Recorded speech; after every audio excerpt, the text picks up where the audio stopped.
Imagine this. You're a woman in 18th century South Africa. You've got a name that sounds like it belongs in a choir, Maria Magdalena. You're married to a man whose name sounds like a tank, rough Franz Jooste. That's right. Rough isn't just his nickname, it's his whole personality.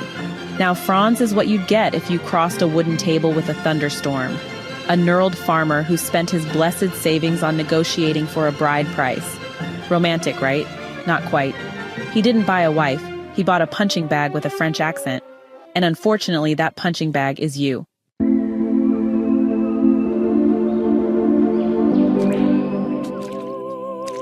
In the Jooste household, Franz is king. And Maria, she's the servant, the sex object, the silenced French woman in a land of dinars on slaw servants and slaves. Franz doesn't believe in affection. He believes in two things: food, which he asks for, and sex, which he takes. Let's just say the marital bed is more battlefield than bedroom. Franz, who had stripped her of clothes to fondle, squeeze, prod, suck, suffocate, vandalize and admire her, and now slept fully dressed with his pants still unbuttoned and his mouth hanging open. That's a visual nobody asked for. But that's what Maria gets, night after night. No kisses, no conversation, just a whole lot of Franz. Even her language isn't safe. Franz had disallowed her mother tongue, French, thus taking away her willingness to read the humorless Bible in Dutch. You know a marriage is dead when even the Bible loses its charm. Time for the charm bomb to explode. Then one day, something shifts. Maria, tired and bruised, looks at their slave, Titus. A jester of a man with tapering fingers and a sense of humor that somehow survives all this horror. Impish Titus, with tapering fingers, in spite of everything that was in his life, possessed the playfulness of youth. He was a jester, not especially gifted at comedy, but irrepressibly inclined to joke. And suddenly, Maria realizes something profound. She is just like Titus, a slave in Franz's world, beaten when disobedient, deprived of choice, of voice, of dignity. This recognition is a spark, a dangerous, fateful spark. Titus begins to care for her, not in the bring me food kind of way Franz does, but truly care. He brings her flowers, feathers, speckled eggs. He soothes her bruises with herbs. He reminds her she is still human, that she is still Maria. One day, the unimaginable happens. Maria leaned upwards and held her lips near to Titus's lips. And with that kiss, the abomination was complete. Engaging pheromone mists. Now let's take a moment to appreciate how high the stakes are. This is 1714, Cape of Good Hope. Titus is a black slave. Maria is a white woman married to a white farmer. What they did wasn't just love, it was treason against the entire colonial social order. And society responded with the full force of its cruelty. You know what? That's unacceptable, okay? One day, Franz, being Franz, does what he always does, beats Maria. But this time, Titus snaps. He raises a gun, he fires, misses. Maria picks up the weapon and finishes the job. Franz Jooste, dead. Justice? No, not in this world. The punishment? Death, but not just any death. Death by impalement and decapitation to Titus and by strangulation to Maria was the judge's sentence. Titus would die on September 3rd, 1714, 2 days after being impaled, a torturous death, and his punishment didn't end there. His right hand and head were sawed off and fixed on the gates of Jooste Farm as a warning to other slaves who might dare to love beyond their quarters. Maria was strangled. Her love story with Titus, her only moment of freedom, tenderness, and humanity, became her death sentence. In this section, we dive into the deeper meanings and themes presented in the story. We explore the complexities of the characters, the historical context, and the underlying messages that resonate through the narrative. Ready? Let's get started. You ready, amigo? See. The story is framed by biblical allusions. From the opening prayer, Mary of the bees and thorns, Mary of the porcupines and nubbly roots, Maria minus 7 devils, Maria after whom I have been named, help me please, to the book of Titus, which Maria reads for comfort. Maria grew fond of the biblical book of Titus, regardless of its Dutch, and from it drew comfort. Even Franz saw himself as a religious man, but his version of godliness came with violence, control, and judgment.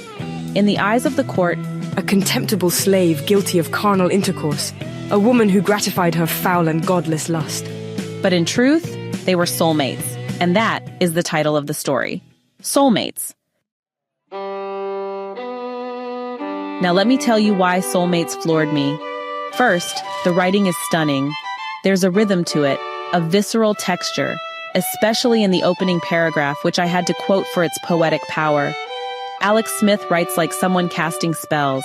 Her sentences are thick with imagery, layered with meaning. She makes you feel Maria's agony, hear the wind in the room, sense the danger in every heartbeat. Second, the story is so much more than a historical retelling. Yes, it's based on a real case, Maria Mouton and her slave lover Titus. But Smith isn't just recreating history. She's resurrecting two forgotten lives and asking us to see them not as criminals, but as human beings. As lovers caught in a system that denied them everything. It's a painful reminder of how far we've come, and how far we still have to go. As the narrator reflects, today they would be allowed to kiss, allowed to love, and would surely have been acquitted from the charges of murder, for they were acting in self-defense. Exactly. In another world, a better world, Maria and Titus would have lived. Their love would not be a crime. And maybe the only thing nailed to a gate would be a wedding announcement. Themes? There are plenty. Love versus law, a forbidden romance that challenges the foundations of race, ownership, and patriarchy. Slavery and gender. Both Maria and Titus are enslaved in different but intersecting ways. Biblical hypocrisy. Franz clings to religion while denying mercy or grace. Resistance. Their love, their kiss, even the murder, all acts of rebellion against a world built to crush them. And now, the brilliant mind behind the story. Alex Smith was born in Cape Town and has lived in China, Taiwan, and the UK. She's a teacher, bookseller, textile merchant, and author. Her short story Soulmates was shortlisted for the 2010 Kane Prize for African Writing and the PEN Studinsky Award, judged by none other than J.M. Coetzee. It appeared in New Writing from Africa and the To See the Mountain Cane Prize Anthology, 2011. Smith is also the author of Four Drunk Beauties, which won the Nielsen Book Data Bookseller's Choice Award, and her youth novel Agency Blue took home the Tafelberg Sandlam Youth Literature Prize. Another of her stories, Change, was included in the prestigious Touch Anthology of South African Writing.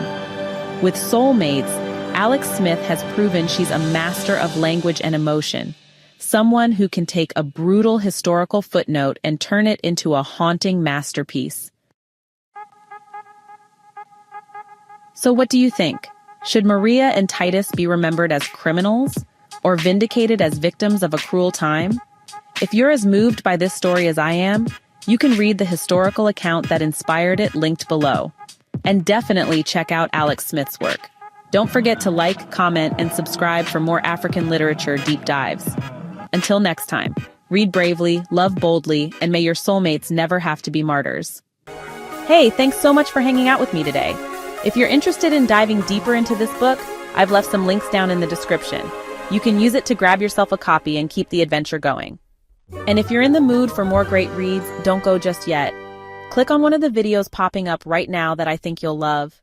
And don't forget to give this review a like, leave a comment, or even subscribe if you'd like to see more. Every bit of support helps us grow this little community of book lovers. See you in the next one.